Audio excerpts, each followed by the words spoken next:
नीतीश कुमार 9वीं बार बिहार में मुख्यमंत्री पद की शपथ ले चुके हैं और ऐसा करने वाले वो देश के इकलौते नेता बन चुके हैं। दरअसल नीतीश की नई सरकार उस वक्त बनी है जब देश में लोकसभा चुनाव की सरगर्मियां तेज हैं। ऐसे में बिहार में जातिगत राजनीति को साधने के लिए बीजेपी ने अपनी खोई जमीन तैयार कर ली है। दरअसल बिहार में पिछड़ा वर्ग की आबादी की अगर बात करें तो ये आबादी 27.12% है। अति पिछड़ा वर्ग की आबादी 36.01% है। वहीं अनुसूचित जाति वर्ग की आबादी 19.65% और अनुसूचित जनजाति वर्ग की आबादी 1.68% है। और बात अगर सामान्य वर्ग की आबादी की करें तो ये 15.52% है। और ऐसे में बिना नीतीश कुमार के इस समीकरण को साधना बीजेपी के लिए आसान नहीं था, लेकिन जैसे ही नीतीश कुमार बीजेपी के सहयोग से सीएम पद की शपथ लेते हैं, जातीय समीकरण पूरी तरह से एनडीए के पक्ष में आ गया। आइए आपको इस रिपोर्ट के जरिए विस्तार से पूरी कहानी समझाते हैं।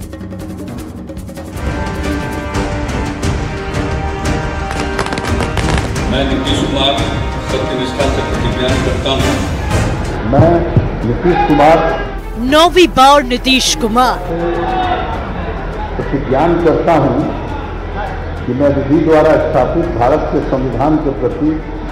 नीतीश कुमार ने 9वीं बार बिहार के मुख्यमंत्री पद की शपथ ली और इसी के साथ बिहार में एक बार फिर एनडीए की सरकार की वापसी हो गई। करीब 18 साल से बिहार की राजनीति की धुरी बने हुए नीतीश कुमार ने 9वीं बार मुख्यमंत्री पद की शपथ ली। नीतीश के साथ 8 मंत्रियों ने भी पद और गोपनीयता की शपथ ली। बीजेपी कोटे से 3 और जेडीयू कोटे से 3 मंत्री बनाए गए। इसके अलावा हिंदुस्तानी आवाम मोर्चा से 1 मंत्री और निर्दलीय सुमित कुमार ने भी मंत्री पद की शपथ ली और इसमें बीजेपी कोटे के सम्राट चौधरी और विजय सिन्हा को उप मुख्यमंत्री बनाया गया है। राजनीति में सोशल इंजीनियरिंग के मास्टरमाइंड माने जाने वाले नीतीश कुमार ने अपने मंत्रिमंडल में सियासी और जातीय समीकरण का खास ख्याल रखा है।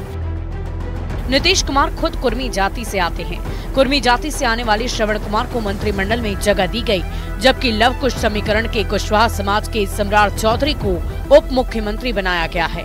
नीतीश मंत्रिमंडल में यादव जाति का प्रतिनिधित्व विजेंद्र यादव कर रहे हैं। महादलित समाज से आने वाले संतोष कुमार सुमन को मंत्री बनाया गया है। मंत्रिमंडल में अगड़ी जाति का ख्याल रखते हुए भूमियार जाति से 2 लोगों को प्रतिनिधित्व मिला है। भूमियार जाति से आने वाले विजय सिन्हा को डिप्टी सीएम बनाया गया है। तो नीतीश कुमार के खास माने जाने वाले विजय चौधरी को भी एक बार फिर मंत्री बनाया गया, जबकि सुमित कुमार सिंह राजपूत समाज का प्रतिनिधित्व कर रहे हैं। अति पिछड़ा समाज से ताल्लुक रखने वाले कहार या फिर कहें तो चंद्रवंशी समाज से डॉक्टर प्रेम कुमार को मंत्री बनाकर जातीय समीकरण के साथ साथ सियासी समीकरण को भी साधने की कोशिश की गई है।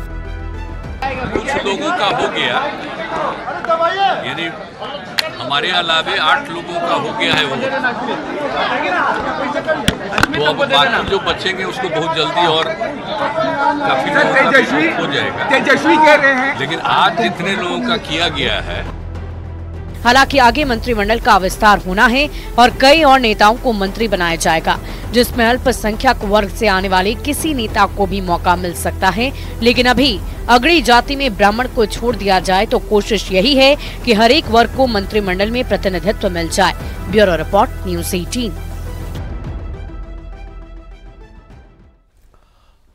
महागठबंधन से मोहभंग होने के बाद नीतीश कुमार एनडीए के साथ गठबंधन कर चुके हैं और बीजेपी के सहयोग से 9वीं बार सीएम पद की शपथ ले चुके हैं।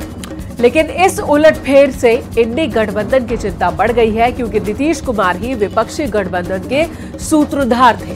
दरअसल नीतीश के एकमात्र फैसले से बिहार की 40 में 39 सीटों पर एनडीए का कब्जा हो चुका है। साथ ही नीतीश कुमार के एनडीए से गठबंधन मात्र से ही पिछड़ा अति पिछड़ा वोट पर काफी असर पड़ रहा है।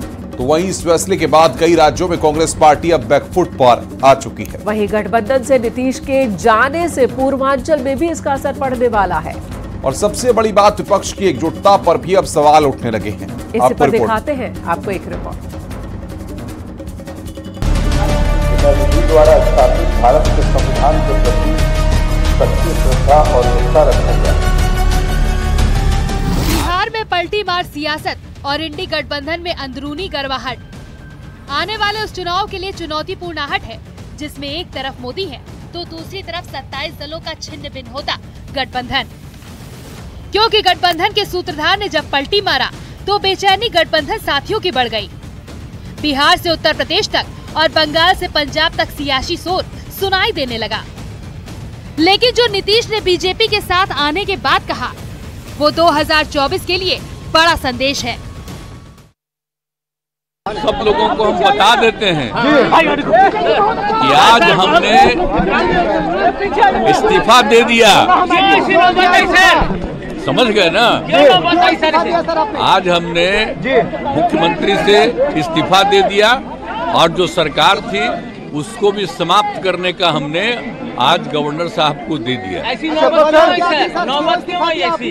अरे इसलिए नौबत हुई है कि ठीक नहीं चल रहा था, तो इसीलिए थोड़ी परेशान। आप लोग तो हमसे बहुत पूछ रहे थे, हम बीच में बंद कर दिए थे कुछ बोलना, तो हम देख रहे थे। इस समय 2024 का लोकसभा चुनाव बिल्कुल नजदीक है। इंडिया गठबंधन ने मोदी को हराने की ठानी है। उस गठबंधन को बनाने में नीतीश कुमार का बड़ा रोल था। उन्होंने ही सभी दलों को साथ लाने का काम किया था। दिल्ली के लगातार चक्कर काटने से लेकर अलग अलग विचारों के नेताओं को एक मंच पर लाने तक काफी कुछ नीतीश की मेहनत का नतीजा रहा। ऐसे में अब जब वे खुद ही इस गठबंधन से अलग हो गए तो इसका असर पूरे विपक्ष पर पड़ना लाजमी है। जहां तक इंडिया अलायंस का सवाल है, हम पहले भी मानते थे कि यह अनहोली अलायंस, ये अनसाइंटिफिक अलायंस, ये अलायंस चलने वाला नहीं है। और ये जो पहले भारत जोड़ो यात्रा थी, जो अपने आप में एक तरीके से बेनतीजे समाप्त हुई, और ये जो अभी इनकी अन्याय यात्रा और भारत तोड़ो यात्रा है, और ये जो इंडिया अलायंस है, ये कंसेप्चुअली फेल कर चुका है। दरअसल इन दिनों इंडी गठबंधन में दो फ्रंट पर लड़ाई चल रही है।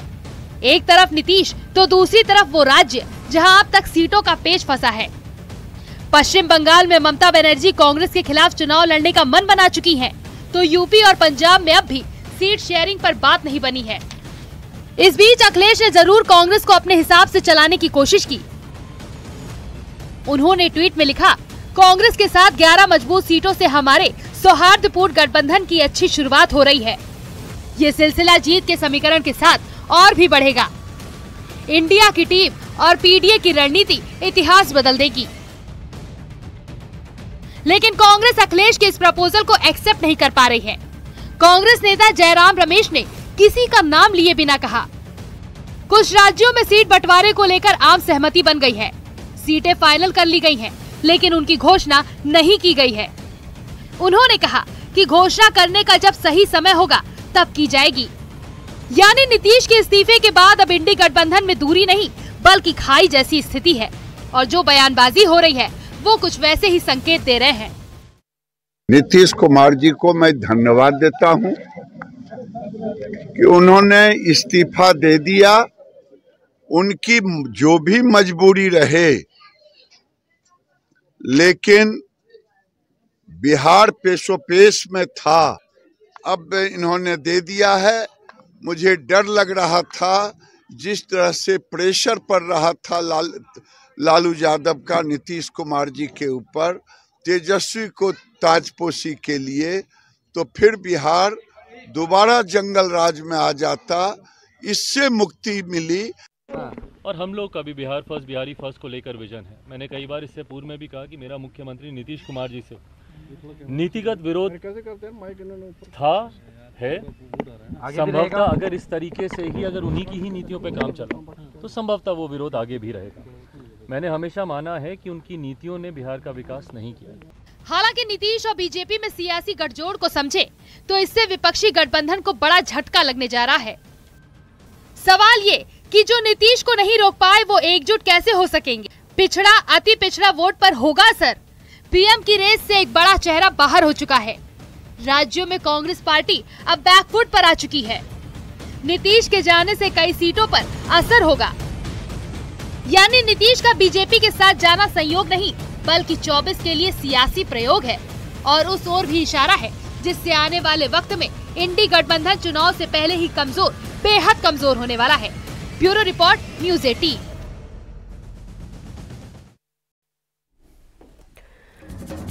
उत्तर प्रदेश में बीजेपी की नजर अब उस वर्ग पर है जिसका ना कोई जाति है, ना धर्म है। अगर कुछ है तो वो है राष्ट्र की सेवा। यानी महिला नौजवान के बाद अब बीजेपी किसानों को साधने के लिए गांव-गांव में अभियान चलाने जा रही है, जिससे वोट प्रतिशत को बढ़ाया जा सके। और इसके लिए बीजेपी 50,000 गांवों में किसान चौपाल लगाने की तैयारी में है। साथ ही खासकर पश्चिमी उत्तर प्रदेश में गन्ना किसानों से संवाद भी करने जा रही है। बीजेपी के इस अभियान में विधायक सांसद गांव-गांव जाएंगे और गांव में रात्रि विश्राम भी करेंगे। इस दौरान किसानों के लिए सरकार की योजना के बारे में उन्हें जानकारी भी दी जाएगी, ताकि सरकार की नीति से किसानों को अवगत कराया जाए। आपको रिपोर्ट दिखाते हैं। मोदी को न पहले जरूरत थी, न आज जरूरत है, न आगे जरूरत है चुनाव के बुगल फूंकने की। मोदी के लिए तो ये जनता जनार्दन बुगल फूंकती रहती है। उत्तर प्रदेश में ट्रिपल इंजन की सरकार विकास को रफ्तार दे चुकी है।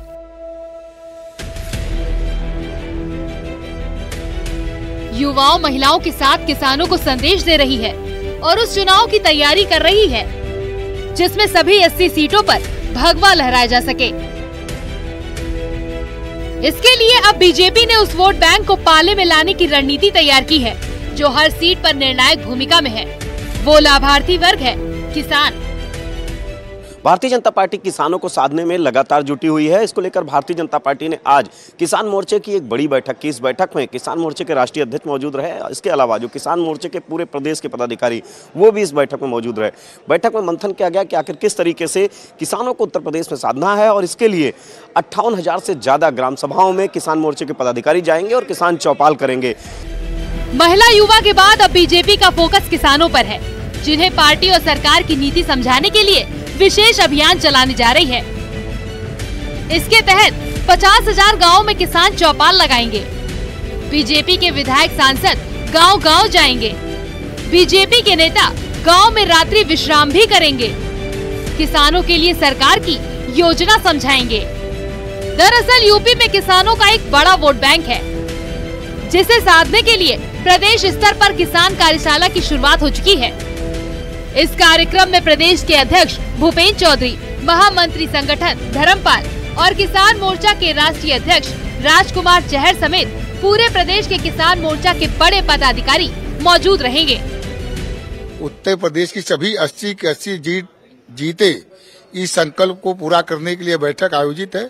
इस बैठक के माध्यम से भारतीय जनता पार्टी किसान मोर्चा के कार्यकर्ता उत्तर प्रदेश के 58,000 गाँव में जाएंगे, किसानों से संपर्क करेंगे, किसानों से संवाद करेंगे, उससे संबंध बनाएंगे, ताकि जितना भी मत 2024 के लोकसभा के चुनाव में पड़े उसका 60% मत भारतीय जनता पार्टी को मिले, ये हमारा प्रयास है। दरअसल बीजेपी की कोशिश अब की बार यूपी में क्लीन स्वीप की है, जिसके लिए हर उस वर्ग से संपर्क साधा जा रहा है जिनका योगदान चुनाव में खास रहा है।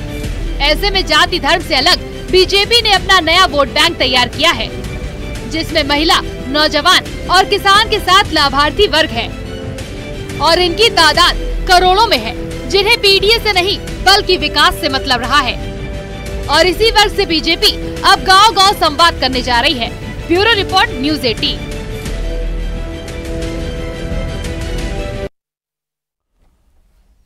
मुख्यमंत्री योगी आदित्यनाथ ने प्रदेश भर के सफाई कर्मियों को बड़ी राहत देने का ऐलान किया है। उन्होंने कहा कि सफाई कर्मियों को न्यूनतम मानदेय की गारंटी हर हाल में मिलनी चाहिए। मुख्यमंत्री ने कहा कि सरकार जल्द ही इसे पूरे प्रदेश में सुनिश्चित कराएगी और इसके लिए पहले ही एक कमेटी गठित कर दी गई है, तो जल्द ही अपनी रिपोर्ट देगी। तो दूसरी तरफ उन्होंने ज्ञानवापी को लेकर भी बड़ा बयान दिया है। सीएम योगी ने कहा कि ज्ञानवापी में एसआई की रिपोर्ट पे विरासत के प्रमाण मिल रहे हैं और मोदी सरकार इसी विरासत को बचाने के लिए कदम उठा रही है। सीएम ने और क्या क्या कहा, आपको एक रिपोर्ट के जरिए दिखाते हैं। किसी स्वच्छता कर्मी को अगर किसी दुर्घटना का दुर्भाग्य से शिकार होता है तो 2 लाख रुपए की बीमा, सुरक्षा बीमा की कवरों से मिलेगा। मैं नगर निगम गोरखपुर से कहूंगा और प्रदेश भर में हम इस बात को सुनिश्चित करने जा रहे हैं कि स्वच्छता कर्मी को न्यूनतम मानदेय देने की गारंटी हर हाल में मिलनी चाहिए, जिससे वह अपने परिवार का लालन पालन समय पर और सम्मानजनक ढंग से कर सके। और साथ साथ हमारा प्रयास होना चाहिए उनके लिए आवासीय सुविधा भी हम दें। अभी आपने वाराणसी का देखा होगा, वाराणसी में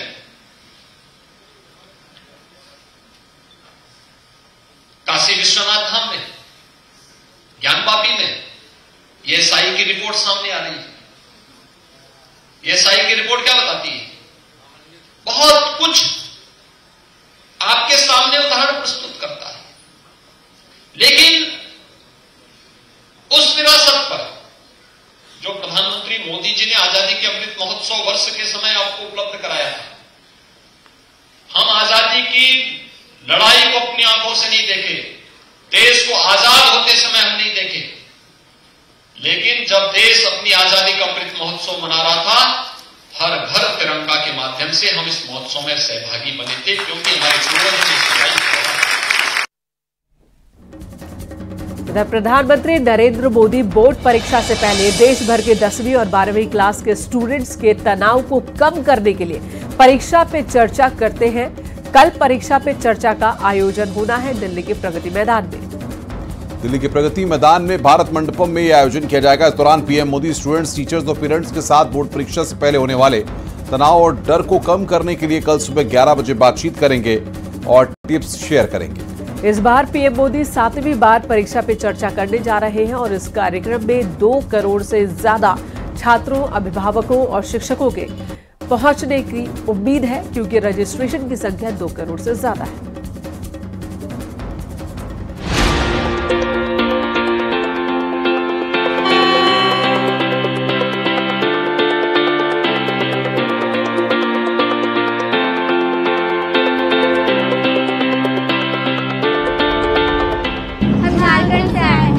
I'm from Kerala, from Delhi, Mizoram, Himachal Pradesh. मैं दिल्ली से हूँ। जब ऐसा मेरे को पता चला कि मेरा ना परीक्षा पे चर्चा पे ना सिलेक्शन हो गया, तो मेरे को बहुत ऐसा शौक में हो रहा था। मेरे को लगा गलती से मेरा नाम आ गया है।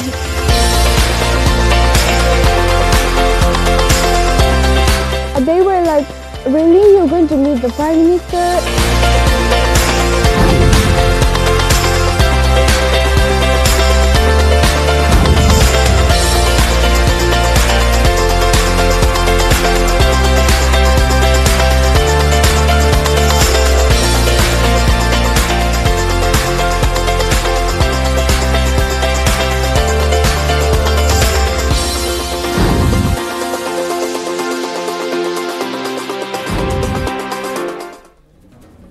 लोकसभा चुनाव को लेकर शामली में समाजवादी पार्टी के नेता सुधीर पवार ने खुद को कैराना लोकसभा का प्रत्याशी घोषित कर दिया है।